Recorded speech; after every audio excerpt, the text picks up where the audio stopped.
नमस्कार, स्वागत है आपका झारखंड समाचार में। हेमंत हटाओ झारखंड बचाओ के नारे के साथ 11 अप्रैल को सरकार के खिलाफ राज्य स्तरीय विशाल प्रदर्शन करेगी भाजपा। तो निशिकांत दुबे ने सीएम हेमंत सोरेन पर हमला बोलते हुए कहा कि एक संवैधानिक पद पर होते हुए हेमंत सोरेन जनता से गलत कदम उठाने के लिए कह रहे हैं। और झारखंड में बर्ड फ्लू का केस मिलने से हड़कंप, रैपिड एक्शन में टीम गठित, गाइडलाइन जारी। तो वहीं राज्यपाल ने बजट सत्र के अभिभाषण में बहुत ही बड़ा बयान दिया है। कोरोना, किसान, रोजगार और झारखंड के विकास पर सीपी राधाकृष्णन ने सदन में रखी बात। तो अब तक किसी भी बड़ी खबरों पे बात करने से पहले आपसे छोटी सी अनुरोध है कि कृपया वीडियो को एक लाइक अवश्य कर दीजिएगा, क्योंकि आपका एक लाइक करना ही हमारे मेहनत का फल होता है। तो शुरुआत करते हैं आज की पहली और बड़ी खबर से।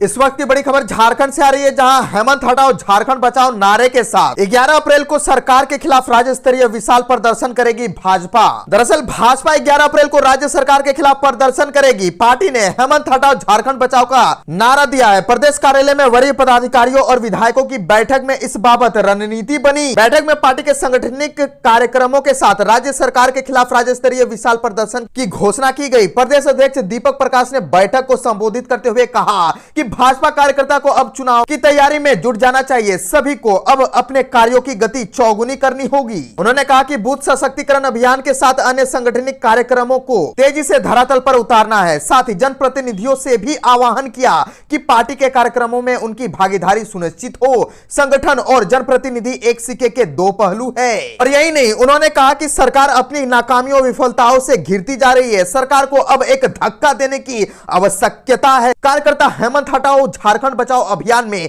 पूरी तरह जुट जाएं। बैठक को संबोधित करते हुए क्षेत्रीय संगठन महामंत्री नागेंद्र त्रिपाठी ने कहा कि भाजपा ने गरीब कल्याण कार्यक्रमों और नीतियों के आधार पर पिछले लोकसभा चुनाव से भी ज्यादा मत प्राप्त करना है। विरोधियों की बौखलाहट एवं सत्ता लोलुपता ने मोदी सरकार की लोकप्रियता को लगातार बढ़ाया है। झारखंड के मुख्यमंत्री हेमंत सोरेन लोगों को बैंक में पैसा जमा नहीं करने की सलाह देकर घिर गए हैं। विपक्षी बीजेपी ने रामगढ़ जिले में एक चुनावी जनसभा के दौरान मुख्यमंत्री के बयान को लेकर मोर्चा खोल दिया। झारखंड की गोड्डा लोकसभा सीट के सांसद डॉक्टर निशिकांत दुबे ने मुख्यमंत्री के बयान को मूर्खतापूर्ण बताते हुए इसकी आलोचना की। निशिकांत दुबे ने कहा कि देश पूरी दुनिया में पीएम मोदी के नेतृत्व में सम्मान पा रही है। उन्होंने ये भी कहा कि पैसे सुरक्षित भी हैं और विकास के लिए लग रहा है। उन्होंने हेमंत सोरेन के एक एक आरोप का जवाब देते हुए एक पत्र भी ट्वीट किया है, जिसमें सीएम के आरोप का उल्लेख भी है। निशिकांत दुबे ने सीएम सोरेन पर हमला बोलते हुए कहा कि एक संवैधानिक पद पर होते हुए सीएम हेमंत सोरेन जनता से इस तरह के गलत कदम उठाने के लिए कह रहे हैं। यह हेमंत सोरेन के डर को दिखाता है कि पीएम मोदी के नेतृत्व में सरकार की लोकप्रियता बढ़ती जा रही है। उन्होंने यह भी कहा कि मोदी सरकार ने गरीब, पिछड़े और आदिवासियों का वित्तीय सिस्टम में समावेश किया, उनके बैंक खाते खुलाकर उनको साहूकारों से मुक्ति दिलाई। निशिकांत दुबे ने यह भी कहा कि अकेले झारखंड में ही 97 लाख से अधिक मुद्रा लोन और 1 करोड़ 62 लाख से अधिक जन धन योजना के लाभार्थी है।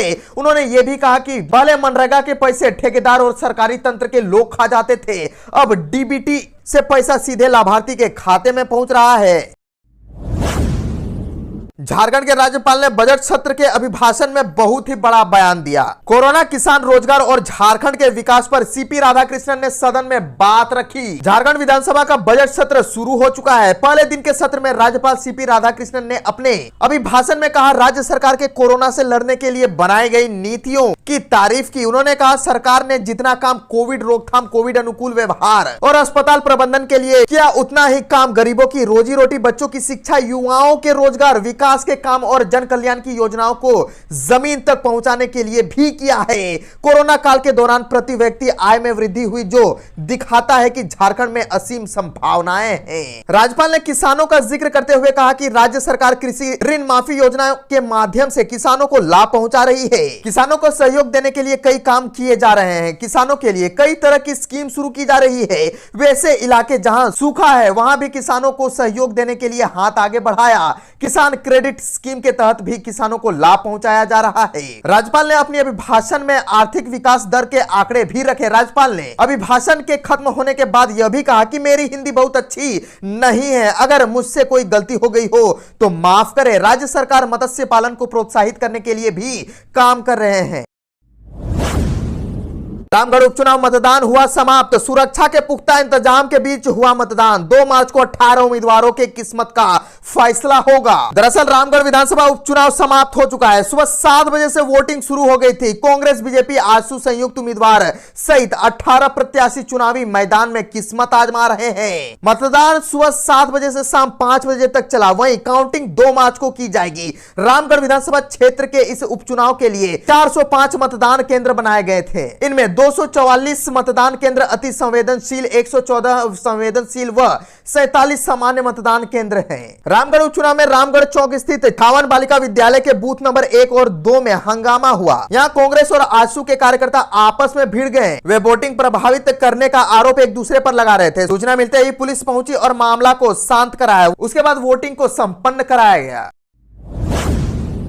झारखंड में बर्ड फ्लू का केस मिलने से हड़कंप। रैपिड एक्शन में टीम गठित, गाइडलाइंस जारी। झारखंड में बर्ड फ्लू का केस मिलने के बाद हड़कंप मच गया है। दरअसल झारखंड के बोकारो जिले में बर्ड फ्लू की पुष्टि के बाद पूरे राज्य में गाइडलाइंस जारी कर दिया गया है। मुर्गे की मंडी पर खास नजर रखी जा रही है। बोकारो जिले में सीमावर्ती जिलों सहित पूरे राज्य के हर जिले से हर रोज सैंपल कलेक्ट किए जा रहे हैं। हर जिले में एक रैपिड रिस्पॉन्स टीम बनाई गई है जो पूरी तरह से बर्ड फ्लू मामले में निगरानी कर रही है। इस बार में पशुपालन निदेशालय ने बताया कि बोकारो से 10 किलोमीटर के क्षेत्र में विशेष रूप से नजर रखी जा रही है। बता दें, बोकारो में गवर्नमेंट पोल्ट्री फार्म सेक्टर 12 में बर्ड फ्लू की पुष्टि के बाद मुर्गियों की मौत हो गई थी। वहीं फार्म में बचे अन्य मुर्गों को भी एक खास गठित टीम द्वारा नष्ट कर दिया गया था। पशु स्वास्थ्य एवं उत्पाद संसाधन रांची के निदेशक डॉक्टर विपिन बिहारी महता ने बताया कि बोकारो के फार्म में करीबन 902 मुर्गे को नष्ट किया गया था। उन्होंने बताया कि 2018 में राज्य के गोड्डा जिले में भी बर्ड फ्लू के मामले सामने आए थे। बजट सत्र में नियोजन नीति लाएगी हेमंत सरकार, कई अन्य विधेयक भी लाएगी। दरअसल झारखंड विधानसभा का बजट सत्र 2023 शुरू हो गया है। बजट सत्र में विपक्ष सरकार को कई मुद्दों पर आक्रमण ढंग से घेरने की तैयारी में दिख रहे हैं। भाजपा सत्र के दौरान हेमंत सरकार को भ्रष्टाचार, विधि व्यवस्था, वित्तीय अराजकता, नियोजन नीति को लेकर आक्रामक रुख अख्तियार करने जा रही है, जबकि दूसरी ओर विपक्ष के घेरे को बेअसर करने और आरोपों का प्रमुखता से जवाब देने की सरकार ने पूरी तैयारी कर ली है। सरकार विपक्ष को करारा जवाब देगी। बजट सत्र की पूर्व संध्या पर मुख्यमंत्री आवास में सत्तारूढ़ी दल की बैठक हुई, जिसमें सदन में विपक्ष के मुद्दों पर कड़ा जवाब देने के लिए मुख्यमंत्री हेमंत सोरेन की अध्यक्षता में रणनीति बनाई गई। सत्ता पक्ष के मंत्री सहित झामुमो, कांग्रेस और राजद के विधायक शामिल हुए। नियोजन नीति पर सरकार इस सत्र में बड़ी घोषणा कर सकती है। इससे पहले कैबिनेट में स्वीकृति लेनी होगी। संभवतः अगले 4 दिन में कैबिनेट की बैठक बुलाई जाएगी।